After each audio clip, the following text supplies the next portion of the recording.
కళ్యాణదుర్గం నుంచి బెంగళూరు వెళ్లాలనుకునే వారికి శుభవార్త. ఇప్పుడు వారాహి ట్రావెల్స్ ప్రారంభమైనది. ప్రతిరోజు బళ్ళారిలో రాత్రి 9:45 బయలుదేరి రాయదుర్గం 10:45, కళ్యాణదుర్గం 11:45 రాత్రి టీ సర్కిల్ చేరుకొని వయా పావుగడ, మడకశిర, మధుగిరి, యలహంక, మెజెస్టిక్ మీదుగా బెంగళూరు చేరుకుంటుంది.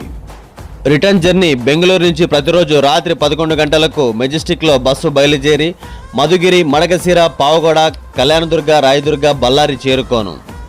సింగిల్ టికెట్ ధర 400 రూపాయలు, సింగిల్ స్లీపర్ 600 రూపాయలు, డబుల్ స్లీపర్ టికెట్ కేవలం 1000 రూపాయలు మాత్రమే. Ticket booking online, Paytm, AbhiBus, red bus ద్వారా బుక్ చేసుకోవచ్చు. ఆఫ్లైన్ ద్వారా కూడా పైన ఉన్న ఫోన్ నంబర్ల ద్వారా టికెట్ బుక్ చేసుకోవచ్చు. వారాహి ట్రావెల్స్ బళ్ళారి, కళ్యాణదుర్గ, బెంగళూరు, బెంగళూరు, కళ్యాణదుర్గ, బళ్ళారి మీదుగా కార్గో, పార్సిల్ అన్ని రకాల సర్వీసులు అందుబాటులో ఉన్నాయి. పెళ్లిళ్లకు, శుభకార్యాలకు వారాహి ట్రావెల్స్ అద్దెకు బస్సులు ఇవ్వబడును.